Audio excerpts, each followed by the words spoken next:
बिस्मिल्लाहिर्रहमानिर्रहीम। इराक के मशहूर मर्द आहन और साबिक सदर सद्दाम हुसैन अभी छोटे ही थे कि उनके वालिद का इंतकाल हो गया। उनकी वालिदा ने दूसरी शादी कर ली, लेकिन जो दूसरे उनके सौतेले वालिद थे उनका रवैया इनसे बेहद ख़राब था, जिस बिना पर सद्दाम हुसैन ने अपना घर छोड़ दिया और अपने चाचा के पास तिकरीत में रहने लगे।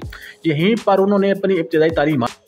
उन दिनों इराक में बादशाह थी और लोग बरतानवी नौ आबादी सिस्टम के खिलाफ सड़कों पर थे। सद्दाम हुसैन ने भी इन मुजाहिरों में शिरकत की और बहुत जल्द ही वो अपनी जहानत और अपनी मेहनत से इराक की मशहूर बेस पार्टी के सरबराह एमू हसन अल बाकर के दस्तरास बन गए। 1975 में इराक में इंतखाब हुए और बेस पार्टी इक़्तिदार में आ गई और यूं एमू हसन अल बाकर ने इराक के सदर का ओहदा संभाला और सद्दाम हुसैन उसके मुशीर खास बन गए। पहले कुछ दिन तो एमू हसन ने इराक पर तवज्जो दी, अवाम को खुशहाली दी, लेकिन उसके बाद उनका झुकाव अमेरिका की तरफ ज़्यादा होने लगा, जिसकी बिना पर सद्दाम हुसैन ने उनको ओहदे से माजूल कर दिया और ख़ुद सदर बन गए। ईरान ने इराक के शियों के ज़रिए इराक में बगावत बर्पा करने की कोशिश की, जिसकी बिना पर सद्दाम हुसैन ने ईरान पर हमला कर दिया और तकरीबन 8 साल तक ये जंग।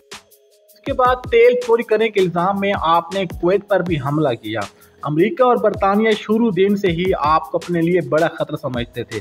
उन्होंने झूठे एटमी हथियारों का इल्ज़ाम लगाकर इराक पर हमला कर दिया और सद्दाम हुसैन रोपोश हो। 2004 में अपने एक ख़ास मुशीर की गद्दारी की वजह से सद्दाम हुसैन पकड़े गए और उन पर इराक की अदालत में मुकदमा चला, जिसमें बादशाह उनको फांसी दे दी गई। आपने फांसी के वक्त मुंह पर कपड़ा पहनने से इनकार कर दिया और अल्लाह अकबर का नारा लगाते हुए आप फंदे से झूल गए।